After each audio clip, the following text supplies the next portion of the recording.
Hey,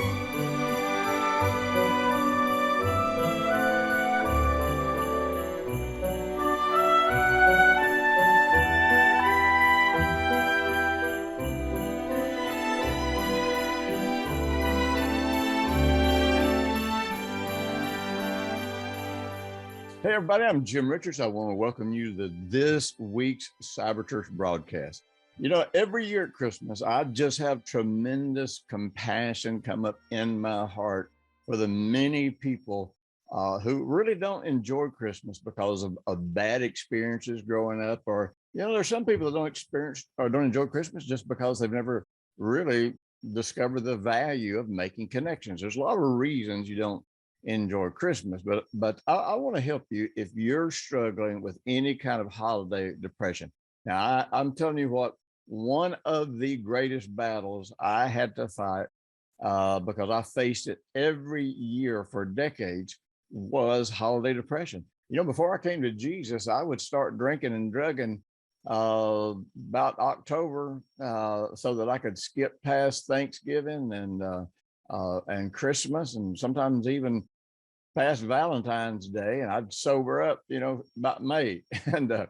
And I'm telling you, it was just a horrible struggle for you every year. Your situation may be worse than mine. Your struggles may be way more out of control than mine were, or they may be a lot less. But it doesn't matter where you are on this spectrum of depression or sadness or sorrow, or however you would want to qualify it. Man, I don't want you to stay there. God don't want you to stay there. You do not need to stay there. By the way, let me mention this, and I'll probably mention this again, but every year I have a series, I think it's 3 messages called Creating Happy Holidays. And it goes into a lot of detail about the things that I did and the steps that I took to actually come out of that holiday depression.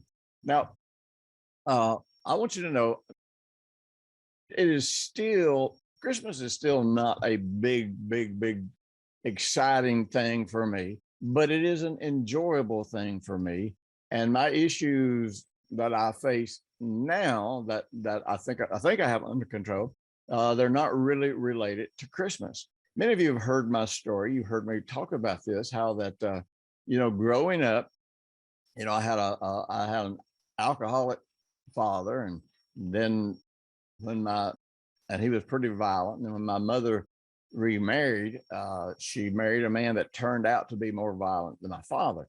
So the thing that we faced at every holidays, number one, we never had money at holidays because whether it was my stepfather or my father, they would drink up every penny of money that, you know, that we had.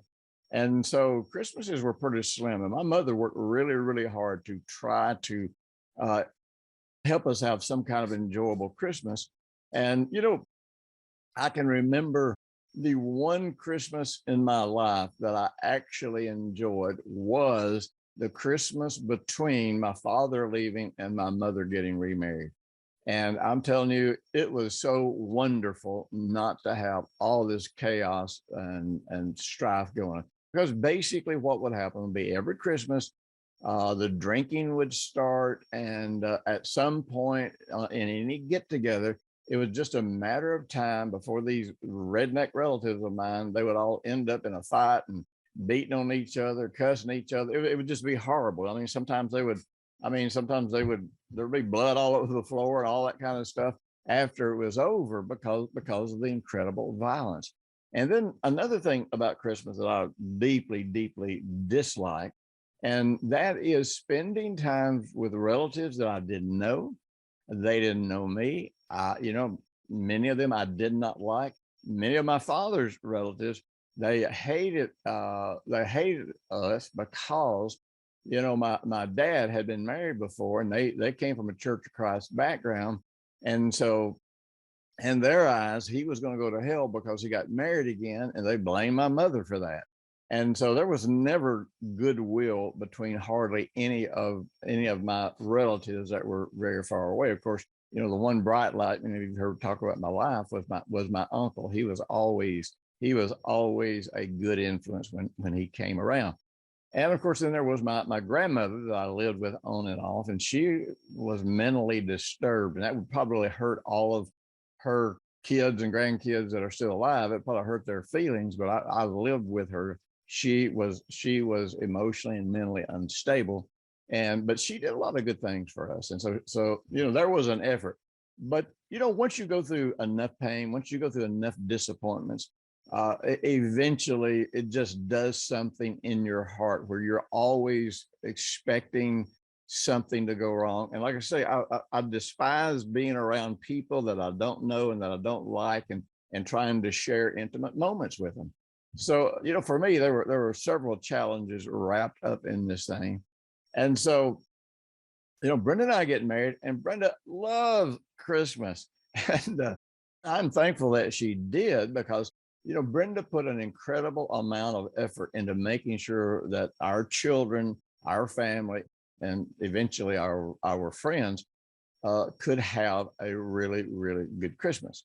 Now, um, many of you have seen the video. You can go on YouTube and see the video. I don't know, I don't remember what it's entitled, but years ago, we just walked around here with a phone, and we videoed all the decorations that Brenda did inside. And man, we have had hundreds and hundreds of people watch that, and we've had a lot of people get inspired and turn their homes into a more pleasant place. So Brenda really was a key factor in helping me get out of this horrible mentality that I had for Christmas.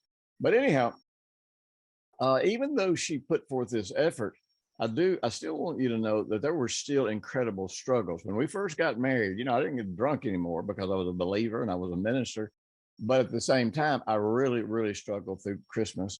I would do everything I could to be sociable, to be friendly, but I had to leave the room very often because I knew that I needed to get away from my kids and everybody. I didn't make a big deal out of it. I just leave the room like I was going to the bathroom or something, but I'd be gone a while. And I would have to go away and just sometimes pray it through. I'd have to deal with the emotions that were going on, and then I'd go back in and be with everybody again. And I would do everything I could to not disrupt everybody else's holiday. That's one of the things you want to realize.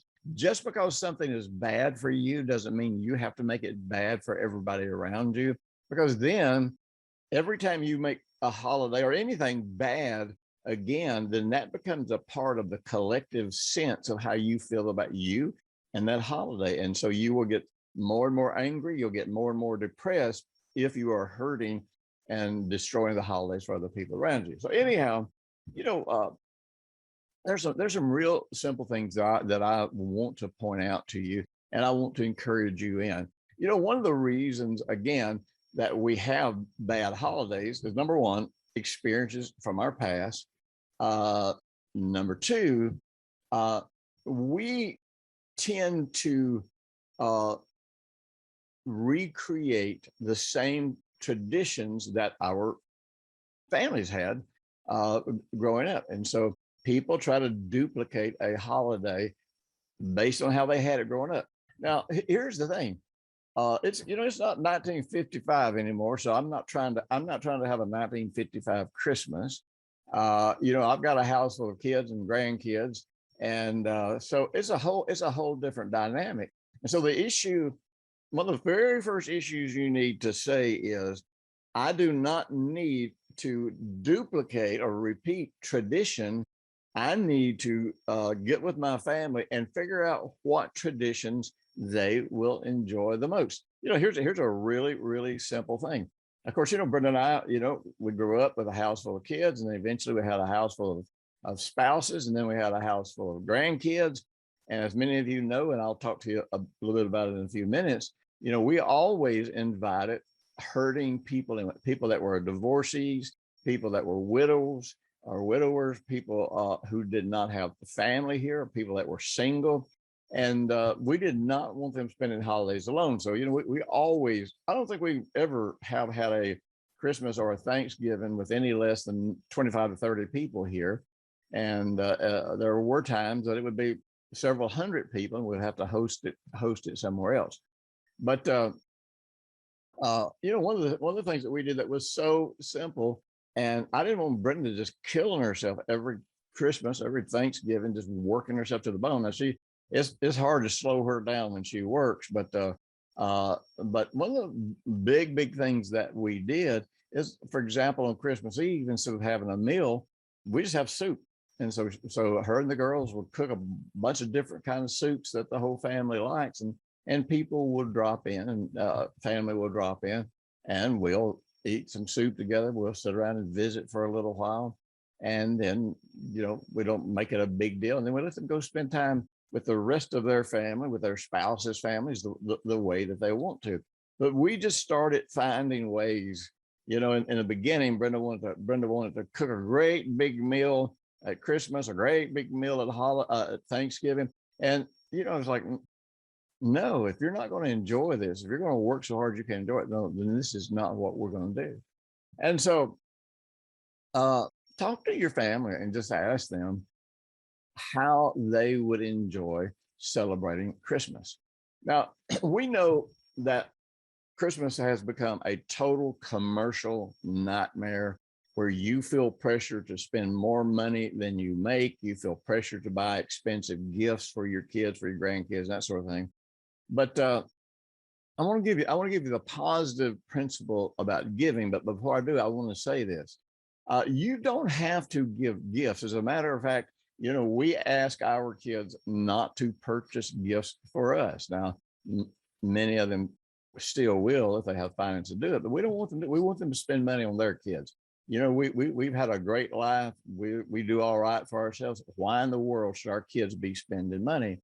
And also, you may want to do things like where you're buying gifts, inexpensive gifts for your grandkids, or you might look at other ways that you can give. And I want to say this: giving does something in the hearts of families when they give. So if somebody wants to give us a little gift or whatever, that's fine. But we don't understand the incredible dynamic of giving. The Bible says that it's better to give than to receive. People quote that verse, but I don't know if they really believe it. One of the things that we understand, this is made clear in the Bible, but also it is proven psychologically that people often give gifts thinking that if I give gifts, and they especially do this with their children, and when they're spoiling their children, if I give gifts and do things for my children, then the real truth is my children, they will love me, and that they will value me. That is absolutely not necessarily true, because really what we know psychologically is when we give to other people, if they have character, if they are grateful, appreciative people, then they will value and appreciate what you do, and it may endear them to you to some degree. But the real truth is, when we give to somebody, it's actually us who binds ourselves to them, unless you're trying to manipulate them, unless you're doing something to get some kind of response that you want to get from them. The real truth is, giving a gift to someone else is always about expressing value for them. And the gift that you give them, whatever it may be, the effort that you put into it, the time, the money, or whatever that you put into it, is you expressing the value that you have for them. And this, one of the reasons that Christmas is so empty and so vain, so void in these days that we live in, is because people just get a shopping list, and they've got big families and they're under pressure financially, they're rushed, and so everything about Christmas really drifts into the whole commercial arena, and instead you're just trying to make your budget work and give people some decent gifts, and you're not really in your heart expressing value for them. You're not picking gifts or doing things for them that are going to make them feel valuable and make them feel precious. So personally, if you're struggling financially, I would say to my family to say, you know what, I'm struggling financially. Or if you look at the world around you, so many people have been hurt financially by COVID, by what's happening in the job market. But the honest truth is, a lot of people cannot afford and should not waste their money buying gifts for each other. But you can turn this into something totally different according to what the desires of your family are. Just get together, have a covered dish, let everybody bring something, whatever it is that can bring you together, and you all can express value for each other, spend some meaningful time together, and and you can turn this into something great. And when you do things for other people, uh, where you're seeking to express value, I'm telling you, it changes how you connect to them, how you feel about them. Now, if you ever mix manipulation in there where you're giving to get a response, I got news for you. That always leads to feelings of rejection and self doubt and anger and frustration and all those kinds of things. But turn this into a time of actually expressing value for people. That's what love is. The word love in the Bible, the most significant expression of love in the Bible is to have value for someone, to consider them precious, and to hold them in a high regard, and then to find some way to express that to them. If you're not expressing that value, if you're not expressing the high regard you have for them or how precious they are to you, then the real truth is it's of no benefit to them, and is that certainly of no benefit to you. Now, some of you have heard me tell the story about a lady, great lady. Brenda and I used to stay with her in Neverville, Canada, when we would go up. She was part of the Claire Brown's family, and Claire was a great friend of mine, and still, so I never get to, I haven't seen him in years because I don't travel, I don't go to Canada anymore. But anyhow, when his mother lost her husband, she really struggled with depression, and she went to see a psychologist and get some counseling, and she was in her 70s already. And one of the things that he did, he said, "I want you to go home. I want you to." He found out something she'd like to do, and she was a really good cook. He said, "I want you to go home, and I want you to start baking cookies and taking them down to the senior center." Now, she was as old or older than a lot of these people in the senior center, but she was very healthy. She was a very robust woman. And so it really made her mad. She thought she'd wasted her money to go get this counseling, and he wanted her to go make cookies. But finally, she said, "You know what? I paid this guy $75 to go talk to him, so I'm at least going to try it once." Well, the amazing thing was she began to pull out of her depression, which brings me to one of the very next steps, and that is start doing things for other people. Depression, and I'm not trying to beat you up and make you feel bad, but in depression, we start becoming pensive. We start rethinking reasons why we feel sorry for ourselves, reasons why our life is not working. I mean, a lot of them are legitimate, a lot of them are not legitimate. But the thing is, as long as our focus is on ourselves, we're going to go deeper and deeper into depression. And the truth is, we may never recover. It can cost us our marriage. It can cost us our relationship with our kids. It can cost us our relationship with our friends. It can cost us our job. I've seen a lot of people end up destroying their entire life because they would not deal with depression. And you may know how to do heart work, and if you do, if you use some of my heart physics tools, you know how to pull out of this stuff just in a minute. But many people have never done that, and many people get so depressed that they don't feel like they can do some of these internal things. So one of the simplest things you can do is do things for other people. Look outside of yourself. One of the things about selfishness is the opposite of love. And so when you get into depression and you're focusing on yourself, you are not going to be serving and blessing other people. You're really going to want other people to pet you and pamper you, and you're going to drown in your suffering. Almost everybody that knows Brenda and me, that one of the things that we started doing, and it was I think we started on the first Thanksgiving that we were married. If not, it was the second. I can't remember for sure. But anyhow, one of the things that we did, and this made such an incredible difference. But now Brenda wanted to do this. I didn't force her to do this. But I talked to her about my struggles about Christmas, and also the fact that suicide rates tend to go up. And people were contacting me, wanting help, wanting counseling, all this kind of stuff. And so we lived in a tiny little 1,100 square foot apartment. I mean, it was tiny.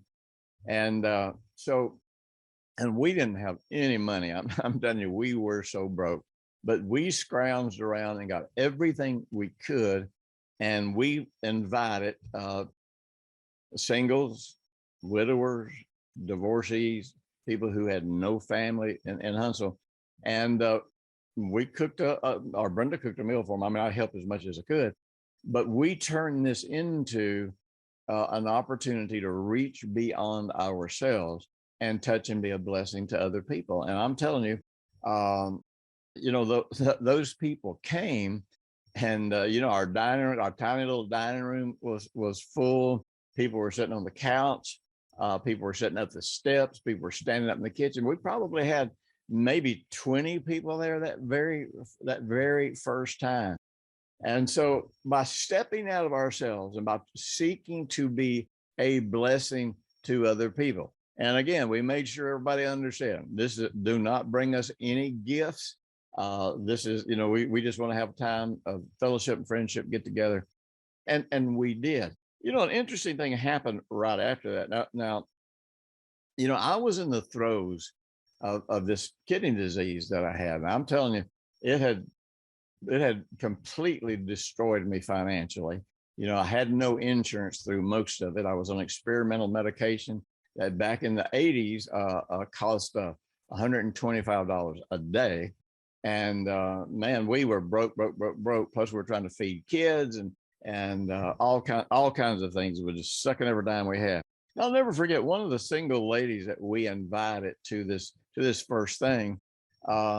Afterwards, she was talking to me about struggling with loneliness and depression. I said, well, you know what? My advice to anybody that's lonely or depressed is start being a blessing to other people. Start doing things for other people, not trying to get anything back from them, but because you're just going to give it and you're going to be a blessing. And it was really interesting. One of the remarks that she made was, well, I'm not like you and Brenda. I don't have plenty of money to buy food to feed people. Now, I didn't say anything, but number one, you can always do a potluck and have a covered dish, have everybody bring a little bit. If your house is not big enough, you might find a friend that says, well, we can do it at my house. My house is big enough.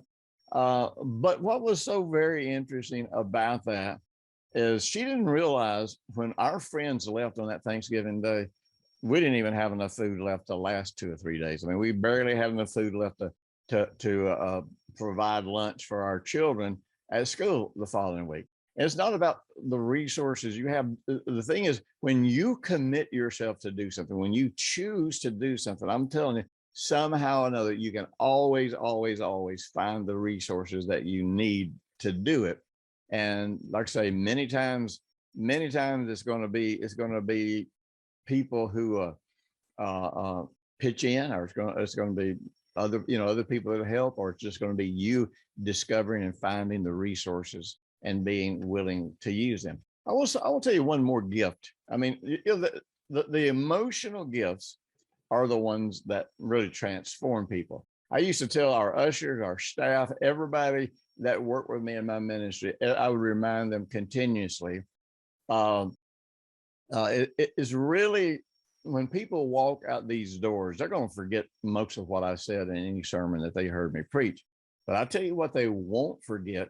They will not forget how we made them feel when they were here. Did we make them feel valuable? Did we make them feel wanted? Did we make them feel precious? Or did we, or what did we do? Did our ushers act like Gestapo or what? How did all that go? So I realize that it is what you can do in making loving and or emotional healthy connections with other people. That's what brightens them. That's what lifts up their life. That's what gets them encouraged. And so, kindness, mercy, any of these things are gifts that you give to people. It's kind of interesting. When Luke 6:38 talks about giving, it shall be given to you, pressed down, shaken together, and running over, shall men give unto your bosom. That's not talking about money. I mean, money applies, but really, if you read that in context, it's talking about mercy. It's talking about forgiveness. It's talking about kindness. And so when we sow this into other people's lives, and we're not doing it to get them to respond to us, But the truth is, many of those people are going to respond to us. Many of those people are going to be so broken they can't respond to us. So, just give the gift of kindness and love and friendship. Give the gift of laughter. Try, get together and try to have a good time. If you're not good at getting conversations, go invite somebody to your get together that really is good at. But let me tell you, I think one of the most important gifts that you could give somebody, and it doesn't even have to be called a gift, but maybe it's forgiveness. Maybe you finally look at the fact. Remember, one of the parables that Jesus taught is that when we are freely forgiven, we should never withhold forgiveness from anybody. And he taught an entire parable, and all those parables were about how to live so that you function in the kingdom and you experience righteousness, peace, and joy. And so, man, we've received this incredible, merciful forgiveness. And the problem is, when I hear a believer say they can't forgive, honestly, I have to I have to take a big gulp, because I really want to pounce on them. It's like, sure, you can if you want to.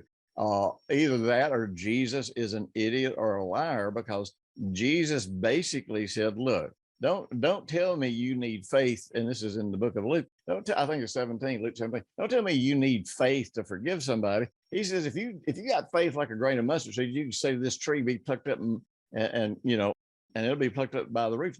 This is not a faith issue. This is an attitude issue.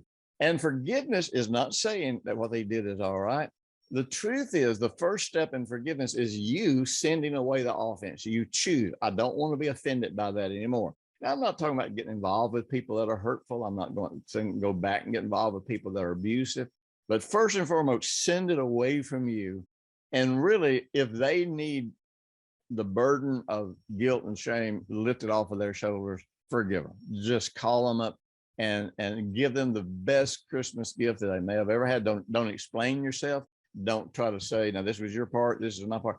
Just say, you know what, we had this big blow up a long time ago. I just want you to know that I want you to forgive me for my part. And so I want you to know that I forgive you of anything that happened.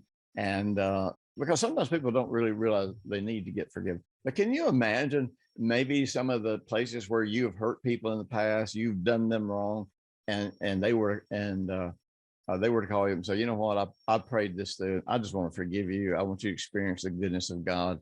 And what a gift that would give people. So listen now, don't forget, click and get the free download on Creating Happy Holidays.